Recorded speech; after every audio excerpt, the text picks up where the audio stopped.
Going to show you guys how to change a tire off a rim. I've gone through a bunch of these different ATV and dirt bike tires and struggled with a few, and just want to share a couple of tips and tricks with this one that I've got here.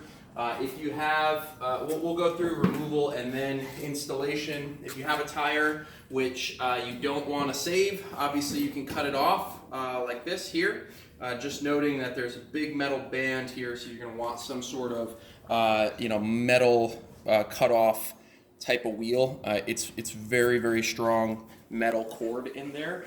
If you want to save the tire, and I want to save these ones just so I can have them as spares, you're going to want to break the bead kind of the normal way. I use this Harbor Freight. I think it costs about 40 bucks at Harbor Freight, this bead breaker here. And you're just going to slide rim in here. It's got a little stop, and you go ahead and just push down on it. Now, with a couple of these ATV rims and tires, the previous owner put slime or something else in there, and it's really got the bead situated so strongly that you can't get it off.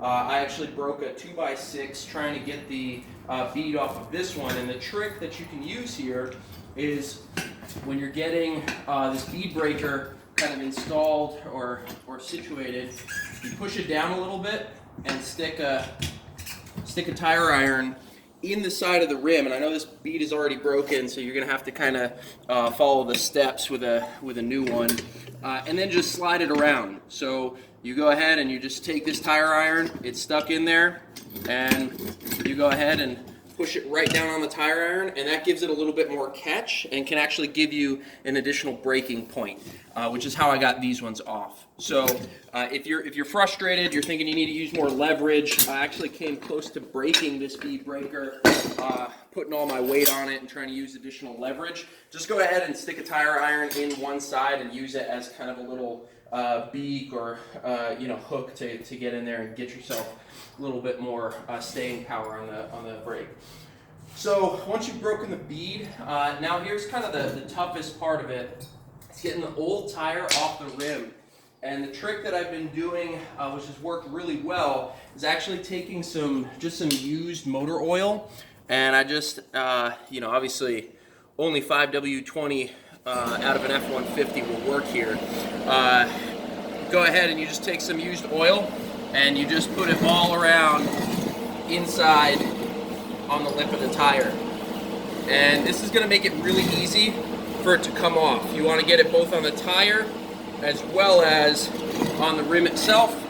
Go ahead and flip it over, do the same thing on the other side. And it doesn't take a whole lot, little that'll do you. Go ahead and put it all on the inside here, just like this. Now, once you've got everything pretty well lubed up, I like to take it from the short side of the rim first. So you've got kind of this deeper section and a shorter section. So I like to put it with the shorter section up high.